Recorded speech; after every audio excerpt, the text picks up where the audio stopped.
कहते हैं कि जिंदगी में अगर आपके साथ आपके अच्छे दोस्त हो, आपकी संगति अच्छी हो, तो आपको कभी भी कठिनाइयों का सामना नहीं करना पड़ेगा। और इसी को लेकर आज की है हमारी एक बहुत ही शानदार कहानी।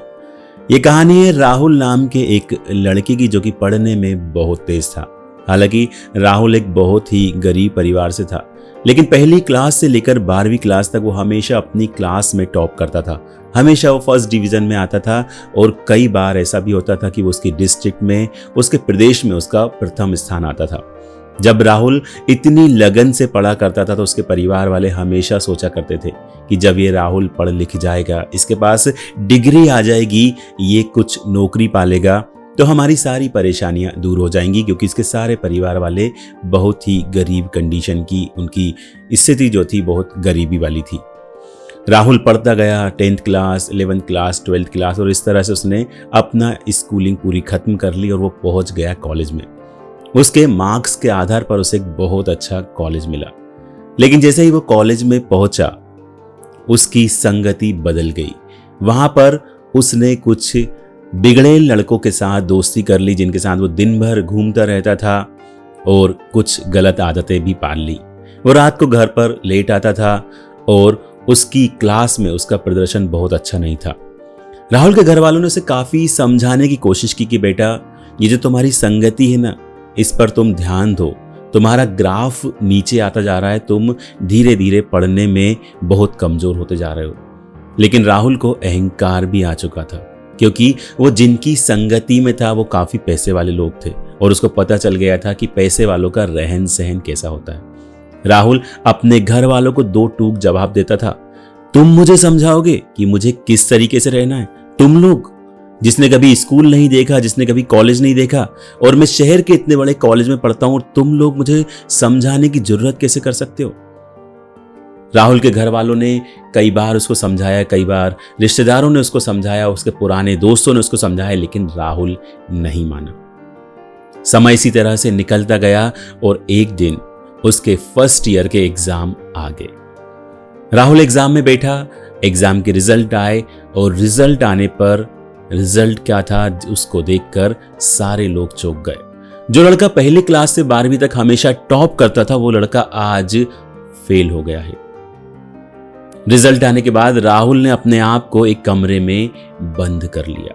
वो किसी से बात नहीं करता था, खाता नहीं था, पीता नहीं था वो, और वो इसी तरह से अपने दिन गुजारने लगा। एक बार फिर से राहुल के घर वालों ने उसको समझाने की कोशिश की, वो रोने लगा। उसके मन में आया कि अब मेरा क्या होगा, मेरी लाइफ में क्या होगा, मैं फेल हो गया हूं, मेरा कुछ नहीं हो सकता, मुझे नौकरी नहीं मिलेगी, मेरा कैंपस में सिलेक्शन नहीं होगा, मेरी लाइफ का यहां पर दी एंड हो गया है। और ऐसे करके राहुल की जो स्टेज थी वो धीरे धीरे डिप्रेशन वाली कंडीशन में जाने लगी। समय इसी तरह से गुजरता गया और एक दिन एक राहुल के पुराने प्रोफेसर को राहुल की कंडीशन के बारे में पता चला।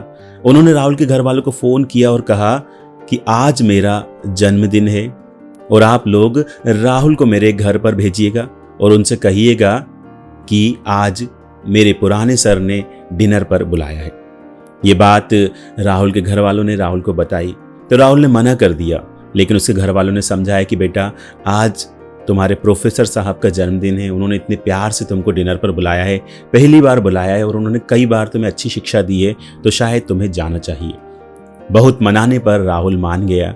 राहुल प्रोफेसर साहब के घर पर गया और वहाँ पर जाकर उसने देखा कि वहाँ पर किसी भी तरह का कोई भी समारोह नहीं था, किसी का जन्मदिन नहीं था, और प्रोफेसर साहब सिर्फ एक अंगीठी पर ताप रहे थे, क्योंकि उस टाइम सर्दियों के दिन थे। राहुल ने उनसे नमस्कार किया और उनके पास जाकर बैठ गया। उनसे क्वेश्चन पूछा कि सर, आपने झूठ क्यों बोला? आपने ये क्यों कहा कि आपका जन्मदिन है? तब प्रोफेसर साहब ने कहा कि अगर मैं तुमको सिंपल बुलाता, सिर्फ बुलाने के लिए बुलाता, तो शायद तुम नहीं आते, और जन्मदिन की वजह से ही मैंने तुमको बुलाया है, एक बहाना करके। राहुल और प्रोफेसर साहब के बीच में बातचीत होने लगी। प्रोफेसर साहब ने उससे कई सारी बातें पूछी, लेकिन राहुल सिर्फ हाँ हूं में ही सारी चीज़ों का जवाब देता। प्रोफेसर साहब समझ गए कि ये लड़का बहुत डाउन हो चुका है, इसकी लाइफ में कोई भी एनर्जी नहीं बची है। और वो तरकीब सोचने लगे कि किस तरह से मैं राहुल को उसकी पुरानी स्ट्रीम में लेकर आऊं, किस तरह से उसके जो पुराने वाले दिन थे, जो मोटिवेटेड रहता था, बहुत तेजी से पढ़ता था, आगे बढ़ने के जो सपने देखता था, वो कैसे लाऊं। तभी प्रोफेसर साहब के दिमाग में एक बात आई और उन्होंने क्या किया, उस अंगीठी में से एक जलता हुआ कोयले को बाहर फेंक दिया और जैसे ही वो कोयला धूल में गिरा, वो कोयला बुझ गया। तभी राहुल ने प्रोफेसर साहब से कहा कि सर, आपने ये क्या किया? आपने जलते हुए कोयले को बाहर फेंक दिया और ये बुझ गया। तब प्रोफेसर साहब ने कहा कि अच्छा ठीक है, इस बुझे हुए कोयले को वापस तुम इस अंगीठी में डाल दो। राहुल ने वैसा ही किया और थोड़ी देर बाद वो कोयला वापस से जलने लगा। तब प्रोफेसर साहब ने कहा कि राहुल, तुम्हें कोई बात समझ में आई? राहुल ने कहा नहीं सर, मुझे कुछ भी समझ में नहीं आया। तब प्रोफेसर साहब ने जो राहुल को समझाया, आप उसे थोड़ा ध्यान से सुनिएगा। प्रोफेसर साहब ने कहा कि जिस तरह से इस कोयले को, जलते हुए कोयले को हम अंगीठी से निकाल के मैंने इसको धूल में फेंक दिया तो ये कोयला बुझ गया, उसी तरह से तुम्हारी लाइफ में जब तुम अच्छे दोस्तों के साथ थे, तुम्हारी संगति अच्छी थी, तुम अच्छे लोगों के साथ पढ़ते थे, खेलते थे, वक्त गुजारते थे, तो तुम तुम्हारी लाइफ में आगे बढ़ रहे थे। लेकिन जैसे ही तुम कॉलेज में पहुंचे और तुम्हारी संगति कुछ गलत लोगों के साथ हो गई और उसी तरह से ये कोयला धूल में गिरने पर बुझ गया, तुम भी तुम्हारी लाइफ में बुझ से गए हो। ना तुम्हारी लाइफ में कोई उमंग है, ना कोई तरंग है, ना आगे बढ़ने का हौसला है। तुम सिर्फ डिप्रेशन में जी रहे हो। लेकिन अब भी वक्त है राहुल, संभल जाओ। जिस तरह से इस बुझे हुए कोयले को हमने वापस से अंगीठी में डाल दिया और ये जलने लगा, उसी तरह से तुम्हारी लाइफ में भी ऐसा हो सकता है। अगर तुम वापस से अपनी पुरानी संगति में आ जाओ, कुछ अच्छे लोगों के साथ आ जाओ, उन धूल भरे दोस्तों का साथ छोड़ दो, तो ये तुम्हारी लाइफ में जो डिप्रेशन है वो धीरे धीरे करके चला जाएगा और तुम वापस से मेन स्ट्रीम में आ जाओगे।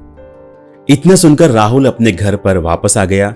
उसे अपनी गलती का एहसास हो गया। वो वापस से अच्छी संगति में गया और आज एक बहुत बड़े मुकाम पर, एक बहुत अच्छी, एक बड़ी कंपनी में डायरेक्टर के पद पर है। कहने का मतलब है कि आप भी अच्छी संगति में रहिए, बुरी संगति में कभी मत जाइए। अगर गलती से आपकी जिंदगी में थोड़ा सा भी डिप्रेशन आ गया है तो ये कोई बहुत बड़ी बात नहीं है। थोड़ी सी कोशिश करने पर आप वापस उससे उबर सकते हैं।